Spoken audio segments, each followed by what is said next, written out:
আসসালামু আলাইকুম। Bangladesh NGO foundation প্রতিষ্ঠা বার্ষিকী দিবস পালন উপলক্ষে আজকের এই সেবা কর্তৃক আয়োজিত আলোচনা সভার সম্মানিত সভাপতি, উপস্থিত সহকর্মীবৃন্দ, বাংলাদেশে যখন ডোনারদের ফান্ড বন্ধ হয়ে গেছিল তখন দেশের ছোট সংগঠন এবং মাঝারি সংগঠনের ফান্ড দেওয়ার জন্য বাংলাদেশ সরকারের সদিচ্ছা প্রতিফল হইল বাংলাদেশ এনজিও ফাউন্ডেশন। বাংলাদেশ সরকার বাংলাদেশ এনজিও ফাউন্ডেশন প্রতিষ্ঠা করছে ছোট এবং মাঝারি এনজিওদেরকে সহযোগিতা করার লাগে।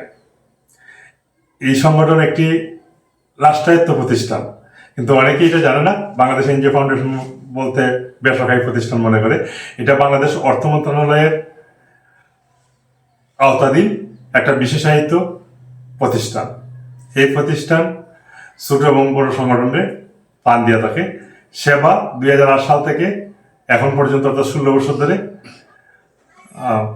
তাদের কাছ থেকে ফান্ড পেয়ে আসছে। এর মধ্যে সাধারণ আওতায় 12তম পর্যায়ের চেক আমরা গ্রহণ করেছি এবং কাজ চলমান আছে।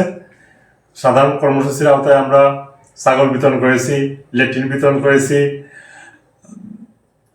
টিউবওয়েল বিতরণ করেছি, কম্পিউটারের দক্ষতা বৃদ্ধির জন্য 6 মাস মেয়াদী কম্পিউটার প্রশিক্ষণ করেছি।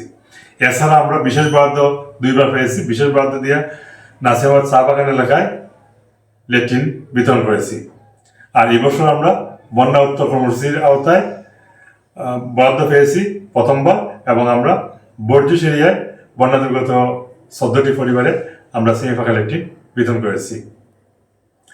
আমরা আশা করি যে বাংলাদেশ এনজিও ফাউন্ডেশন এভাবে ছোট এবং মাঝারি সংগঠনের তহবিল সহায়তা অব্যাহত রাখবে। আমরা বাংলাদেশ এনজিও ফাউন্ডেশনের সফলতা কামনা করি। আর আমরা আমাদের সহকর্মীদেরকে অনুরোধ করব যে আমরা যখন মাঠে যাব তখন যাতে আমাদের সেবার পাশাপাশি বাংলাদেশ এনজিও ফাউন্ডেশন বা বিএনএফ যে আমরা সহযোগিতা করতেছে, তাদের সহযোগিতাতে আমরা কাজ করতেছি, এটা ব্যাপকভাবে আমরা প্রচার করব। সবাইকে ধন্যবাদ।